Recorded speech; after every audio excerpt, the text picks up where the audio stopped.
There was once a king unlike any ruler the world had ever seen. His armies were not made of soldiers alone. They marched with birds above them, jinns and beast animals beside them, and the wind itself carried their king across lands. This was Suleman, peace be upon him, the prophet king, the son of Prophet Dawood, the master of wisdom, the ruler whose power was so vast. Even unseen beings bowed to his command. But his story was not one of power alone. It was a story of faith, miracles, and a death that shook the world of jinns forever. Suleiman did not inherit an ordinary throne. He prayed for a kingdom unlike any before him or after, and Allah granted his request. The wind obeyed him. He traveled distances in moments. Jinns labored under his command, constructing palaces, diving into oceans to retrieve treasures and jewels unseen by the world, and creating monumental structures far beyond human capability. They feared disobedience. They worked under watchful authority, and none dared defy the king who commanded them by divine permission.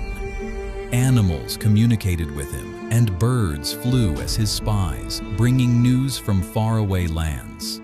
Elephants, lions, and other majestic beasts formed the ranks of his army. Every corner of his kingdom radiated order, power, and unshakable authority.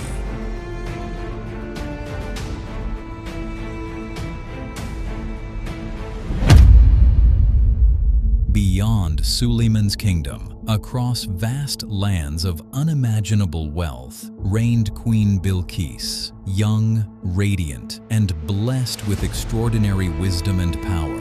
Her palaces shimmered with luxury, her throne was spoken of in awe, and her people bowed not to God, but to the sun. One day, as Suleman inspected his forces, he noticed the absence of one of his trusted messengers, the bird, Hudhud. When the bird returned, it carried news from distant lands, news that would spark one of the most remarkable encounters in history. A powerful queen, a magnificent kingdom, and a nation devoted to false worship. Suleman did not respond with anger. He wrote a message, a letter carried by Hudhud itself. Not a threat, but an invitation. An invitation to truth, to faith, to submission to Allah. Bilqis received the letter and gathered her counsel. She was not foolish. Rather than respond with belief, she responded with calculation. She sent gifts, caravans filled with gold, precious jewels, treasures beyond imagination, a test, a diplomatic move, to measure whether this ruler sought faith or wealth. When the gifts arrived, Suleiman's reaction shook the very purpose of the offering. He did not admire them. He did not accept them. He declared, "Do you offer me wealth? What Allah has granted me is far greater than anything you can give." Then came the final message by Suleiman, "Submit yourselves and your people to Allah, or face a confrontation you cannot withstand." Bilqis understood something many rulers never do. She had heard of Suleiman's power, his armies of men, birds, and animals, his authority over forces unseen. She knew this was not a war she could win, so she chose wisdom over pride. She traveled to meet him herself, not as a conqueror, not as a defiant queen, but as a seeker of truth, ready to witness the reality behind the legend.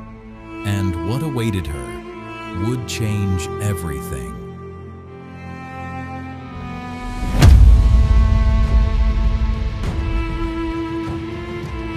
Before her arrival, Suleman gathered his council and asked, "Who will bring me her throne before she reaches here?"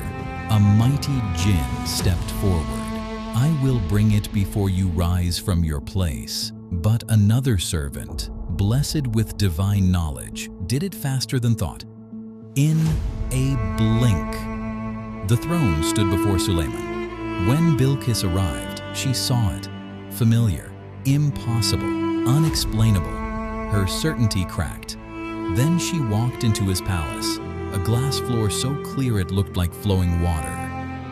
She lifted her dress, thinking she was stepping into a pond of water. Reality shifted again.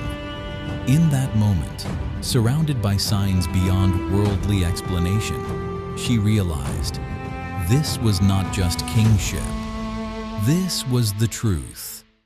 She submitted in faith, not defeated by force, but awakened by wisdom.